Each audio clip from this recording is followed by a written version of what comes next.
ইবে শেখ নবীর চট্টগ্রামের রাউজানত বন্যা দুর্গত ও কর্মহীন 500 পরিবারের মাঝে খাদ্য সামগ্রী বিতরণ করে সিআইপি শেখ নবী ফাউন্ডেশন।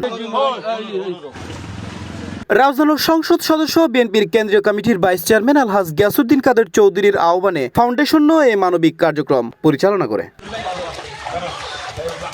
সোমবার 13 জুলাই দুর্গে উপজেলার পাহাড়তলী ইউনিয়নের শেখপাড়া গ্রামের শেখ টাওয়ার চত্বরত আয়োজিত অনুষ্ঠানত বন্যায় ক্ষতিগ্রস্ত পরিবারের হাতত খাদ্য সামগ্রী তুলি দেওয়া হয়। প্রবাসী ব্যবসায়ী সেরা তরুণ করদাতা পদকপ্রাপ্ত সিআইপি শেখ নবীর অর্থায়নে এই কর্মসূচি বাস্তবায়ন করা হয়। আরো এমপি সাহেবের একটা নির্দেশ আছে, আরো একটা নির্দেশ দিই এই সে আর এলাকার মান্যগণ্য মানুষ হল লই আর আজ 500 মানুষ ঘরে ঘরে পৌঁছা দিম এবং আর এমপি সাহেবের কুয়ায়ও আইয়ে রেখি আর উদ্বোধন করে দিয়ে গিয়ে কিন্তু আর আজ 30-40 বছর ধরে দেখি কোনদিন পানি উঠতো নদী। এখন পানির কারণে মানুষের ক্ষতি হয়ে যেদূর পারে আই অসুস্থ মানুষ আজ দুদিনই এসছি আইনের পরে যেতে এলাকার মানুষ স্থানীয় মানুষজন আর দুইজি নবী কিনবে এখনো সাহায্য কর যেহেতু মানুষ অভাবের কারণে আজ 3-4 দিন মানুষ যারা রিক্সা চালায় যারা ওই দিনটি হাজ করে ইটার হাস নফা তাই এখন চিন্তা করছি আর এলাকার মানুষজন লই মানুষ হল আছে ইটারা লই আর একটা চিন্তা ভাবনা করি মানুষজনের লই আই 500 প্যাকেট করছি যদি লাগে আরো দিই আবার 250 মানুষের খানাও করছি এতিম খানা হলো 10 দিই যারা যারা খাইতে না পারে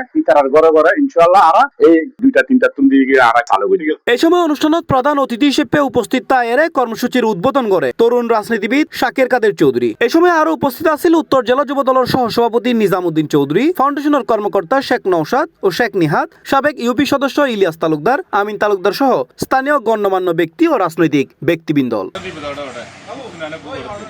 এছাড়া এতিম দুস্থ অসহায় মানুষের মধ্যে রান্নাগরিকে হানা ও নগদ অর্থ বিতরণ করা হয়। পরে ফাউন্ডেশনের সদস্য পাহাড়তলী ইউনিয়নের খানপাড়া, দাসপাড়া, 69 পাড়া, মহামুনি, বহলপুর, বধুপাড়া, দেওয়ানপুর সহ বন্যা কবলিত বিভিন্ন এলাকা জেরে ক্ষতিগ্রস্ত মানুষের হাতত খাদ্য সামগ্রী পৌঁছে দেয়।